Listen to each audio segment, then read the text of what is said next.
In Joshua chapter 10, Joshua and the Israelites are overcoming the 5 kings that were leading their armies against them, and the kings have died, and now there's one step left. They have to get rid of the dead bodies. And so the Bible wants us to know that they placed the bodies of the 5 kings in the cave where the kings had sought refuge, which is kind of ironic. That the place that they had hoped would save them very obviously didn't.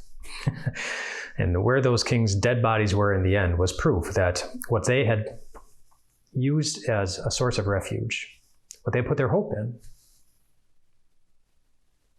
it couldn't rescue them. And there are 2 things that struck me about that when I read that. One is the warning that is good for us to keep in mind all of the time, that if we use as our heart's number 1 refuge anything but God, if we feel most content when we have a certain level of success or comfort or power or wealth or whatever it is, if it's anything other than God, eventually it will prove to not be God. And our lives will prove it. Our eternities will prove it. Only God is God. And there's a warning there to have God as our refuge, as he invites us to. But the second thing I thought was, what a contrast to Jesus. You know, these were 5 kings who had hoped that by hiding in this cave they would find victory. But it ended up proving to be foolish, and they ended up being defeated in it. But Jesus, the times in his life when he looked to be defeated,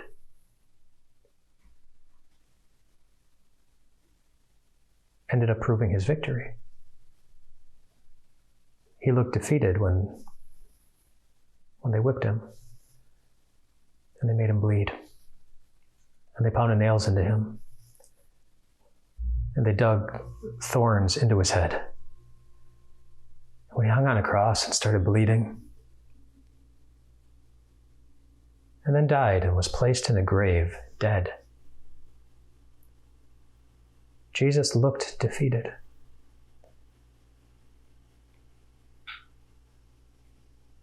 But on the 3rd day, he wasn't. He wasn't. And by his sacrificial death, and by his resurrection,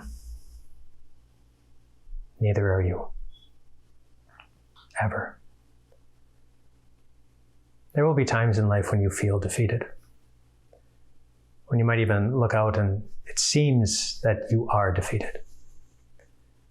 When you suffer loss, trouble, tragedy, pain, when you've messed up, when someone else has, and their mistake has cost you.